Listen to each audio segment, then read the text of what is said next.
आप भूत प्रेत में विश्वास रखते हैं? देखो मैंने तो नहीं देखा है, और इतने लोगों से मिलते हैं, बात करते हैं, पूछते हैं आपने देखा है क्या, आपने देखा है क्या? तो क्या ये कहानियाँ सच्ची है, प्रमाणित की बात वापिस आ गई? यार अभिषेक, एक बड़ी अच्छी कहावत है, और वो कहावत ये है कि the best trick that the devil has played on us is that the devil does not exist. यही उसका बेस्ट ट्रिक है कि मैं तो हूं ही नहीं, मैं तो हूं ही नहीं, है ना। यही उसका सबसे बड़ा छलावा है कि जैसे ही हम ये मान लेते हैं कि अरे हमको कुछ नहीं होगा, हाँ, तो हो जाता है।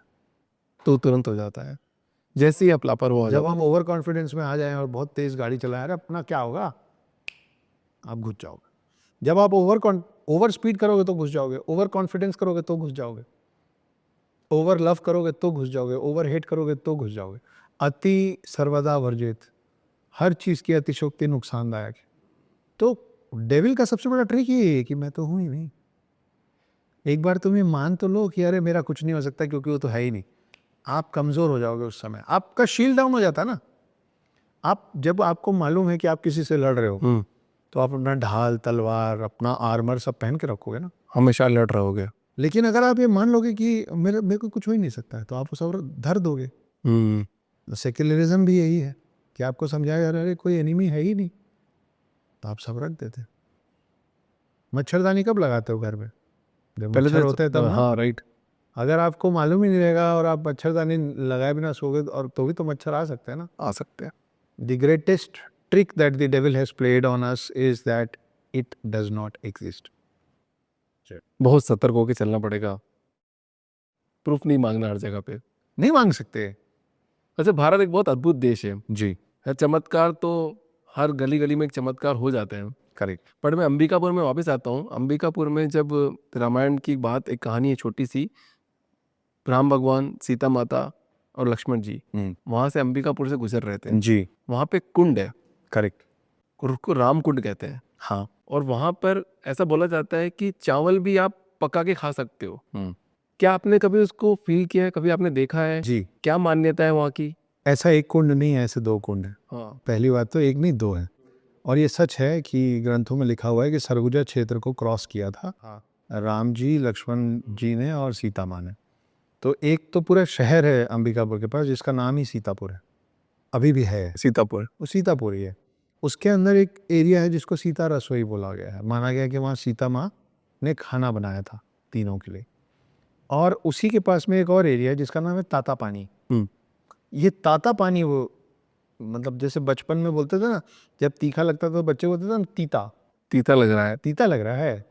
और कई जगह पे मिक्सचर को, तीखे मिक्सचर को बोला जाता है तीता चिज्जी। हमारे घर में बोलते थे जब हमको, क्योंकि मज़ा भी आता ना तीखा खाने। राइट। तो हमारे घर का हर बच्चा बचपन में कोई भी तीखी मिक्सचर के लिए बोलता था तीता चिज्जी दे दिए। ये अपने बचपन के वर्ड्स हैं, और ये छत्तीसगढ़ साइड के ज़्यादा हैं वर्ड्स इस तरीके के। तो जब गर्म लगता है ना तो बोलते हैं ताता लग रहा है। तो उस छोटे से जगह का नाम ही है ताता पानी, क्योंकि वहाँ पे जो कुंड है उससे लगातार जो पानी निकलता है वो गर्म ही निकलता है। जैसे मणिकर्ण है ना। कर्णिका घाट। नहीं, मणिकर्णिका घाट नहीं है, मणिकर्ण। अच्छा। मनाली के पास मणिकर्ण एक गुरुद्वारा है। वो बहुत कम ऐसी जगह है जहाँ गुरुद्वारा और मंदिर एक ही प्रांगण के अंदर बने हुए हैं। अच्छा, और मुझे दोनों नहीं की पता अपनी है। अपनी हाँ। कहानियां हैं। भाई वहाँ मणिकर्ण पे, मणिकर्ण साहब बोलते हैं, मणिकर्ण साहिब। वहाँ पे 365 दिन 24 घंटे उस कुंड के पानी से ही सारा खाना बनता है, और वो पानी गर्म ही रहता है। तो अंबिकापुर एक लौती जगह नहीं है, ऐसी और भी जगह हैं जहाँ पे पानी गर्म है, जिसका कोई साइंटिफिक रीज़न। आप सोच रहे हो 12 महीने 365 दिन 24 घंटे पानी उबल रहा है, कुंड का पानी उबल रहा है। उसमें पूरा प्रसाद बनता है, पूरे मंदिर का भी और पूरे गुरुद्वारे का भी। सोचो कितने हजार लोगों का प्रसाद रोज बनता होगा।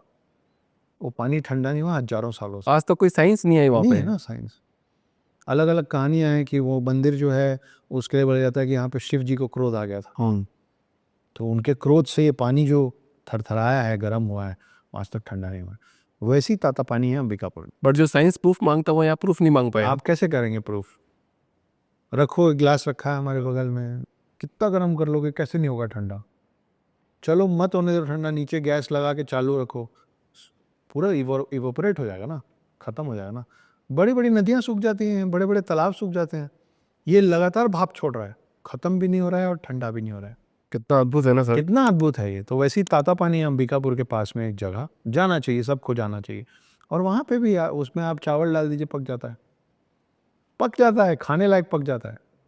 और जैसे आपने रामकुंड बोला, वैसे ही मैंने बताया कि एक रामकुंड है, सीतापुर है, सीता रसोई है और ताता पानी है। ये सब छत्तीसगढ़ जाओ यार, बहुत खूबसूरत जगह है, लोग भी बहुत खूबसूरत है।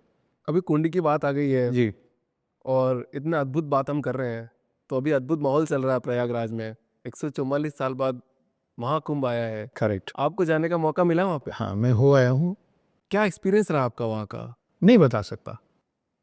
बताना पड़ेगा। नहीं, मैं इसलिए नहीं बोल रहा हूँ कि मैं नहीं बताऊंगा। मैं नहीं बता सकता क्योंकि उसको शब्दों में समेटना, उस अनुभव को आ, वो एक, हम लोग जब छोटे थे तो एक ऐड आता था ना, मेलोडी खाओ खुद जान जाओ, है ना भाई, ये वही बात है। You have to live it to feel it. आप कितना न्यूज़ में देख लो, बड़े पर्दे पे देख लो, दूसरों से सुन लो, वो एक अद्भुत एहसास है जो आपको वहाँ जाके ही समझ में आए। मैं आपको कितनी बार भी बता दूं कि पत्थर साहब गुरुद्वारा है लेह लद्दाख में, मैं वहाँ गया था। और मैं तो इसलिए गया था कि घूमते हुए जो हमारा जो गाइड था उन्होंने बोला सर 1:30 के लगभग वहाँ चलेंगे, गुरुद्वारे का दर्शन कर लेना, लंगर खा लेना, लंगर का खाना स्वादिष्ट होता है। हाँ राइट। तो हमने बोला बढ़िया, एक टाइम का लंच का पैसा बच जाएगा, खा लेंगे अच्छा पेट भर खाना गुरुद्वारे साहब। तो वो पत्थर साहब गुरुद्वारा था। अब मैं उसके अंदर गया, मेरे को नहीं मालूम था उस समय पत्थर साहब गुरुद्वारे का बैक स्टोरी क्या है, उसकी क्या मान्यता है, ऐसे भी नहीं मालूम था, वैसे भी नहीं मालूम था। मैं हिंदू हूँ, मैं गुरुद्वारे में क्यों इंटरेस्ट लूँगा ज़्यादा, सही है ना, बचपन से सिखाया समझाया नहीं उस बारे में। मैं अंदर गया भाई, मैं रोने लग गया। मेरी समकक्ष मेरे साथ थी, मैंने बोला यार मेरे को बहुत रोना आ रहा है। विश्वास मानो अभिषेक, उस समय जब मेरे को रोना आ रहा था ना, तब मेरे को किसी बात का दुख नहीं था। एक इंसान होता ना कि किसी चिंता परेशानी में, घूमने ही निकला हुआ था। लेह लद्दाख घूमने ही जाएगा ना आदमी, और घूमने आदमी कब जाता है, जब उसको पैसे की दिक्कत ना हो, खर्च करने को तैयार हो, मूड अच्छा हो, साथ अच्छा हो, तब जाएगा ना घूमने। बिल्कुल सही है। बढ़िया माहौल में घूम रहे हैं, पत्थर साहब गुरुद्वारे के अंदर गए। मैं उनको बोला कि मेरे पता नहीं रोना आ रहा है। वो भी बड़ी सॉर्टेड है, उन्होंने, मतलब she makes my life, my thoughts and everything around me so simple. उन्होंने बोला रोना आ रहा है तो रो, कितनी सीधी सिंपल बात है। रोना, हंसना आएगा तो हंस लोगे ना, कॉम्प्लिकेट कर देते लोग। प्यास लगेगी तो पानी पी लोगे, बाथरूम जाना होगा तो चले जाओगे, तो रोना आ रहा है तो रो लो। मैं जो जार जार रोया हूँ फूट फूट के, फॉर नो रीज़न, बस मैं रो रहा था। आस पास वाले आते जाते देख रहे थे, उन लोगों को लग रहा होगा पता नहीं कितने बड़े दुख में जी रहा है ये आदमी, कि आके इसकी, मैं बस रो रहा था, मेरे को अच्छा लग रहा था रोना। जब मेरा रोना ठहरा, तब मैंने वहाँ पे वो शिला लगा हुआ है, एक शिलालेख में लिखा हुआ है पूरा कि पत्थर साहब गुरुद्वारे का बैक स्टोरी क्या है और ये, तब मैंने पढ़ा कि मेरे को यहाँ रोना क्यों आ रहा है, क्या हो रहा है यहाँ पे।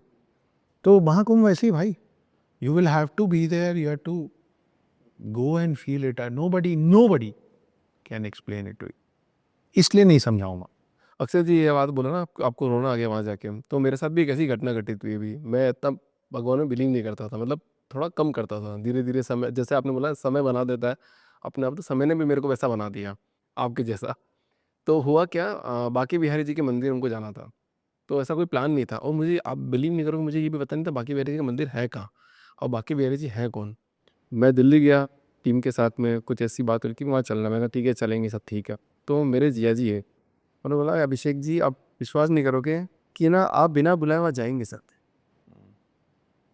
मेरे गूज़बम्प आ रहे हैं, ठीक है, मतलब मेरे को रोना भी आ जाता है उनको, अभी मेरे को नाम से रोना आ जाता है, मेरे आंख में आंसू आ जाते हैं। बोला क्या, मैंने बोला यार क्या बकवास, बोला यार अभिषेक जी आप समझोगे नहीं, आप जाओ आपको पता चलेगा। मैंने बोला यार आप बकवास कर रहे हो, आप मेरे को वो समझाने की कोशिश कर रहे हो कि भगवान क्या है, भगवान कैसे। मैंने कहा ठीक है मैं मानता हूँ सब कुछ है। हाँ, मतलब मैं जाना चाहूँगा तो चला जाऊँ, मेरे को रोकेगा कौन? हाँ मतलब मेरा ऐसा भाव था उस टाइम पे। तो हम वहाँ पे गए, मेरी पूरी टीम मेरे को देख रही है, अभिषेक सर रो रहे हैं, और पहली बार मुझे रोना है वहाँ पे। मैंने कहा यार ये क्या हो गया। और फिर जो मतलब बाकी बिहारी, मतलब वो बोलते हैं कि वहाँ पे अगर आप चले गए तो आप वहाँ के होके रह जाओगे। आप विश्वास नहीं करोगे अक्षत जी, मैं इतने साल से 35-36 साल से मैं ये खोज रहा था कि मुझे कोई इष्ट मिल जाए, भगवान मिल जाए मेरे को कि भैया मैं जिनकी पूजा ज़िंदगी भर कर सकूँ। वो दिन मेरा सपना पूरा हो गया। मुझे मेरे ज़िंदगी का लक्ष्य मिल गया, मुझे मेरे भगवान मिल गए, मुझे मेरा प्यार मिला। सब वहीं। हाँ, मतलब ऐसा लगा कि मतलब अभी पूरी ज़िंदगी में न्यौछावर कर सकता हूँ और अभी आपने मेरे कमरे में देखा भी होगा। मैं लिखा है भगवान ने मुझे कुछ कार्य करने के लिए भेजा है इस धरती पे, वो कार्य जिस दिन पूर्ण हो जाएगा उस दिन मुझे भगवान अपने आप बुला लेंगे। बुला लेंगे। तो जीवन मरण हमारे हाथ में नहीं है, जो भगवान ने काम करने के लिए भेजा है, वही भेजा है।